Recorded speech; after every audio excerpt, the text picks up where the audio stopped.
السلام علیکم دوستو، عملیات کی قسط نمبر 29 کے ساتھ میں حاضر ہوں شاہ نواز۔ اس سے پہلے ہم آجی تعویذات اور خاکی تعویذات بنانا اور استعمال کا طریقہ کار آپ کو سکھا چکے ہیں۔ آج کا جو ٹاپک ہے وہ بادی نقش کے حوالے سے ہے۔ اصل میں بادی طبیعت یونان کے طب کے حوالے سے ایک صفت کا نام ہے۔ تو بادی طبیعت کے جتنے بھی تعویذات ہوتے ہیں ان کو ہوا میں لٹکایا جاتا ہے یا ہوا میں استعمال کیا جاتا ہے۔ آج کا جو ہمارا ٹاپک ہے وہ بادی تعویذات کے حوالے سے ہے۔ آج ہم جن بادی نقش کا ذکر کرنے جا رہے ہیں بہت ہی پراسرار نقش ہیں اور بہت سارے کاموں کے لیے استعمال کیے جاتے ہیں۔ اگر محبوب کے لیے آپ نے بادی تعویذ لکھنے ہیں تو یہ نیچے والے تعویذ لکھیں اور ان کے نیچے اپنے اور اپنی والدہ اور محبوب اور ان کی والدہ کے نام لکھیں۔ اس کے بعد ان تعویذات کو آپ کسی درخت میں لٹکا دیں تو آپ کا محبوب بے قرار ہو کر آپ کے پاس حاضر ہوگا۔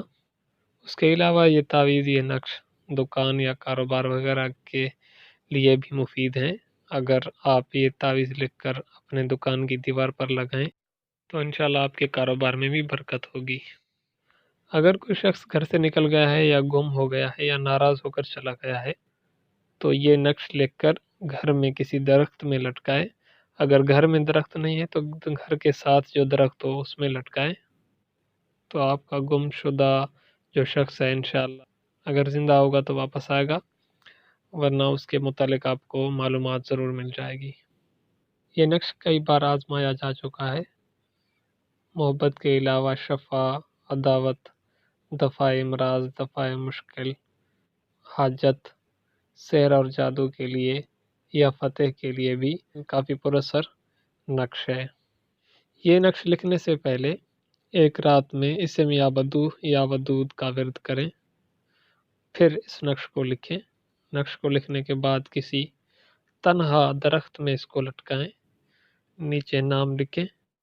یہ طلسم بھی محبت کے لیے ہے۔ اس طلسم کو لکھنے کے بعد کسی چڑیا کو پکڑیں، اس چڑیا کے گلے میں اس طلسم کو باندھ کر اس چڑیا کو اپنے مطلوب کے گھر کی طرف چھوڑ دیں تو آپ کا مطلوب آپ کی محبت میں گرفتار ہو جائے گا۔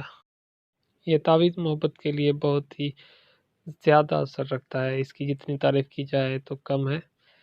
استاد کا کہنا ہے کہ اس تعویذ کو ہم نے کئی دفعہ آزمایا ہے اور جب بھی آزمایا ہے تو اس نے فائدہ ضرور دیا ہے۔ اس کے لکھنے کے دو طریقے ہیں۔ ایک تو یہ ہے کہ اس نقش کو مشک زعفران خوشبودار عطر سے لکھے اور اس کے بعد لوبان کا واسطے۔ تعویذ لکھنے کے بعد کسی جنگل میں چلا جائے، کسی تنہا درخت میں اس تعویذ کو لٹکائے اور جس راستے سے آیا ہے واپس اسی راستے سے نہ جائے، راستہ تبدیل کر کے جائے۔ اگر اسی راستے سے آئے گا تو نقصان کا خدشہ ہے، اور واپس آتے وقت کبھی مڑ کر پیچھے نہ دیکھے اور گھر پہنچنے تک نہ ہی کسی سے بات چیت کرے۔ اگر کوئی بلائے بھی تو واپس مڑ کر نہ دیکھے۔ اس نقش کے باہر ریشمی لال رنگ کا دھاگا اس نقش کے اوپر لپیٹے، اتنا لپیٹے کہ نقش نظر نہ آئے، اس کے چاروں طرف وہ دھاگا لپٹا ہوا ہو۔ اس کا دوسرا طریقہ کچھ اس طرح سے ہے کہ اس نقش کو چڑیا کے خون سے لکھیں، اس کے بعد اس نقش کو اس خون کے ساتھ تر کریں، ریشمی دھاگا لپیٹیں، لوبان اور دھوپ کا واسطے اس کو، پھر جا کر اپنے مطلوب کی طرف جو پھل دینے والا درخت ہو اس میں اس نقش کو لٹکا دیں تو آپ کا مطلوب بے قرار، بے چین، بے آرام ہو کر آپ کے پاس حاضر ہوگا۔ نقش یہ ہے۔ محبت کے لیے یہ الفاظ پراسرار ہیں۔ ان کا لکھنے کا طریقہ کار کچھ اس طرح سے ہے کہ دو نقش لکھیں۔ یہ دونوں نقش آپ نے الو کے خون سے لکھنے ہیں، وہ بھی نئے چاند پر، اتوار کے دن۔ ایک لکھنے کے بعد ایک نقش کو آپ اپنے بازو میں باندھیں اور دوسرا نقش جو ہے کسی تنہا درخت میں جو پھل دینے والا درخت ہو اس میں لٹکائیں تو مطلوب بے چین و بے قرار ہو کر آپ کے پاس حاضر۔ یہ ایک اور نقش ہے۔ اس کا طریقہ کار بھی پہلے جیسے نقش کی طرح ہے کہ اس کو چڑیا کے خون سے لکھے، اس کے بعد لکھنے کے بعد جب تعویذ لپیٹ لے تو اس کو اسی چڑیا کے خون سے تر کریں۔